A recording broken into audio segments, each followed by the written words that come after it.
Oke, selamat datang kembali buat teman-teman semuanya di video saya kali ini. Dan mungkin pada kali ini saya ingin membahas sebuah hal yang sedang tren ya di Ramadan sekarang, yaitu tren imam sholat taraweh. Dan mungkin saya di sini melihat ya banyak orang yang berspekulasi tentang hal ini. Ada yang mengatakan boleh dengan alasan ya, itu dakwah, itu masa maksiat aja diumbar, gak pada malu kita melihat orang-orang yang sedang beribadah kita harus mencaci. Nah, begitu. Ada juga yang mengatakan bahwa hal itu tidak boleh sebab belia ya memamerkan sebuah peribadatan yang kita lakukan. Nah, dan saya pun jika saya memilih pendapat yang mana dua-duanya saya setuju ya, karena yang A memberikan sebuah motivasi buat orang-orang yang melakukan amal ibadah, dan yang B mengingatkan buat orang-orang yang melakukan hal tersebut. Karena saya melihat masalah ria atau tidaknya seseorang itu urusan mereka dengan Tuhan ya. Kita selaku orang yang melihat tentang ibadah tersebut, tugasnya hanya berhusnudzon kepada mereka. Sebab menurut kaidah usul fikih sendiri, hukum bidawahir wala tahkum bil bawatin.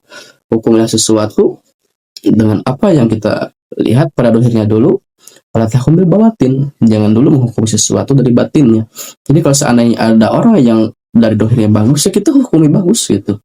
Jangan mencaci kamu munafik, suci atau bagaimana gitu. Jangan sampai kita menghukumi batinnya dulu. Oh, ini orang kayak gini nih, orangnya kayak gini nih, hatinya itu lagi dikir, gak boleh. Sebab itu ranah kita adalah orang-orang yang harus mendudukan dulu syariat ya. Jangan dulu kita mengambil hakikat kalau seandainya syariat juga masih belang betong gitu kalau menurut bahasa Sundanya.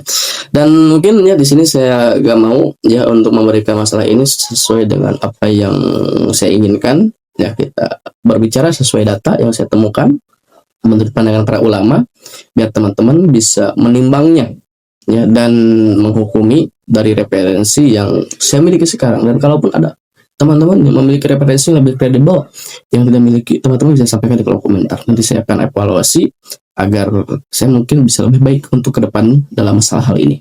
Mungkin langsung saja ya. Dalam masalah ria ini saya temukan di dalam kitab Minhatul Alam, syarah dari kitab Bulughul Maram, didefinisikan bahwa ria itu adalah idharu syahsyi al ibadata li qasdi ru'yatin nasi laha wa yuhammidunahu 'alaiha. Jadi kurang lebih ria itu adalah seseorang yang memperlihatkan ibadahnya agar orang-orang bisa melihat ya terhadap ibadah yang mereka lakukan, dengan tujuan ya agar orang-orang bisa memuji tentang ibadah yang mereka lakukan. Nah, jadi di dalam kitab Minhatul Salam ini ya, kitab dari syarah dari kitab Bulughul Maram, bahwa orang-orang bisa terkena ria ya, yaitu dengan 3 syarat. Yang pertama ya, hal yang mereka lakukan adalah sebuah hal ibadah. Jadi yang pertama. Lalu yang kedua, mereka melakukan ibadah tersebut agar dilihat oleh orang-orang. Itu yang kedua. Dan yang ketiga ya, ibadah yang dilihat orang-orang tersebut harus dengan tujuan agar kita bisa dipuji tentang ibadah yang kita lakukan. Ya, ada 3 syarat itu. Kalau seandainya 3 syarat ini tidak ada dalam kita, insya Allah kita terlepas dari dia ya. Kalau seandainya kita melakukan sebuah peribadatan dengan tujuan lihat orang-orang, akan tetapi agar kita dakwah, orang mengikuti tentang apa yang kita lakukan, mengambil sebuah pengetahuan dari hal yang kita lakukan, itu gak apa-apa ya.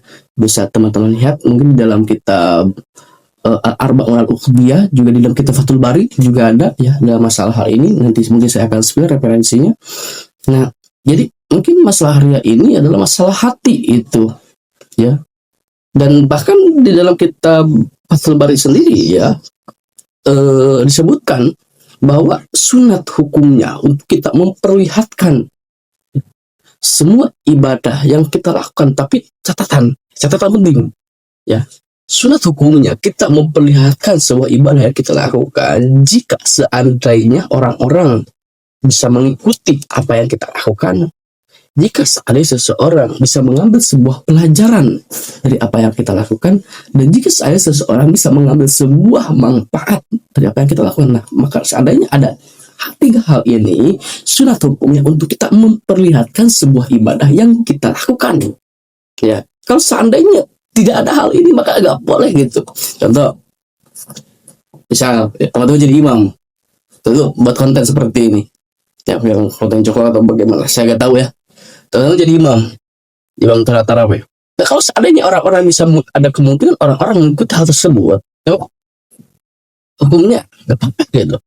Orang-orang bisa mengambil pelajaran dari makhorijul hurufnya nggak apa-apa. Orang bisa mengambil ilmu dari teman-teman yang lakukan ya nggak apa-apa gitu. It's okay. Tapi kalau seandainya ya kita nih misal tarawih makhorijul hurufnya nggak ada, ya lalu mengambil pelajarannya juga gak ada, lalu berbagi tentang apa yang kita ketahui juga gak ada, ya buat apa gitu memperlihatkan tersebut, meskipun dengan tujuan niat dakwah. Dan satu hal penting lagi, ya di dalam kitab Al-Arba'un Al-Uqdiyah ya, kalau gak salah di pada halaman 1092 kalau gak salah, atau nanti saya sepil pokoknya, di sana disebutkan bahwa tugas seseorang yang melakukan ibadah, yang mana ibadah tersebut dilihat oleh orang lain, itu menjaga dirinya dari sesuatu yang mana hal tersebut menarik kita terjerumus pada sebuah riya.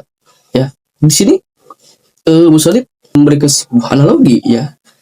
Jika saya kita mampu mengatasi riya, ya nggak apa-apa kita nontonin ibadah yang kita lakukan. Tapi kalau seandainya kita nggak mampu gitu ya lebih baik jangan gitu, untuk memperkenalkan sebuah ibadah yang kita lakukan begitu.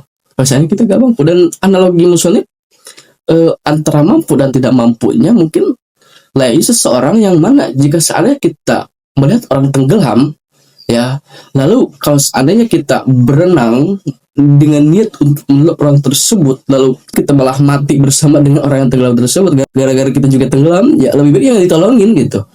Nah, di sana Musallib memberikan yang seperti itu. Dan kalau seandainya kita melihat orang yang tenggelam dan kita bisa menyelamatkan orang tersebut, ya kita lakukan gitu. Mungkin kurang lebihnya seperti itu. Jadi mungkin untuk masalah konten ini, ya saya ingin memberikan apa yang saya ketahui buat teman-teman semuanya. Kalau seandainya teman-teman bisa mengatasi hati teman-teman semuanya, ya gak apa-apa. Perlihatkan ya, buat konten sebanyak mungkin tentang ibadah yang kita lakukan sehari-hari. Mau kita baca Quran, mau kita jadi imam sholat tarawih, mau kita ngajar ngaji, mau apa, mau A, mau B, mau C, selagi itu ibadah, pertontonkan semuanya. Kalau seandainya kita sudah mengontrol hati kita, dan kalau seandainya kita melakukan ibadah tersebut dengan tujuan hanya untuk, catatan penting di sini, hanya untuk mendapatkan pujian dari orang-orang, lebih baik jangan kita pertontonkan ya. Karena mungkin di dalam kitab Fathul Bari atau di dalam kitab Al-Arba'un Al-Uqdiyah disebutkan bahwa hikmah yang bisa kita ambil dari ibadah bersembunyi-sembunyi adalah menarik dari kita dalam sebuah keikhlasan dan juga menyelamatkan kita dari sebuah rasa riya begitu. Namun ada satu kondisi ya, yang mana tadi surat hukumnya untuk kita mempertontonkan kepada kita. Dan catatan penting yang tadi, kalau seandainya orang-orang bisa mengambil ilmu dari kita ya, jika seandainya orang-orang bisa mengambil manfaat dari kita, dan jika seandainya orang-orang ada kemungkinan untuk mengikuti tentang apa yang kita lakukan, jika seandainya, tapi dalam catatan penting ya, mengikuti yang maksud di sini adalah mengikuti dalam ibadah kita, bukan mengikuti dari aktivitas yang kita lakukan. Contoh, kita jadi imam sholat tarawih, kita jadi imam sholat tarawih, lalu ada orang yang nonton dan orang tersebut mengikuti ya imam sholat tarawih juga gara-gara termotivasi dari video yang kita lihat, itu gak apa-apa. Tapi kalau seandainya kita jadi imam sholat tarawih, orang-orang juga ikutan buat tren seperti itu dengan memaksakan diri, padahal hurufnya belum tahu, tajwid juga belum tahu, lalu fasahatul dalam mengucapkan lafadznya juga belum tentu sempurna, ya kan? Masalah juga di sana. Nah itu juga malah jadi fitnah, jadi A, jadi B, jadi C. Ya harusnya bacanya Bismillahirrohmanirrohim, malah dibaca bism, kan apa itu? Ya, jadi lebih baik kita evaluasi dulu sendiri, benerin dulu bagaimana hurufnya. Saya tajwid sudah benar, lalu baca ayat juga benar, matnya juga benar, idghamnya udah tahu, ikhfanya bagaimana, idharnya apa aja, ya silahkan ya. Kalau seperti itu boleh, bukan hanya boleh jadi imam, tapi silahkan kita pertontonkan ibadah yang kita lakukan.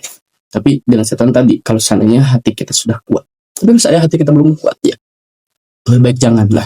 Mungkin itu aja yang bisa saya sampaikan buat teman-teman semuanya. Semoga bermanfaat buat semuanya dan terima kasih atas waktunya.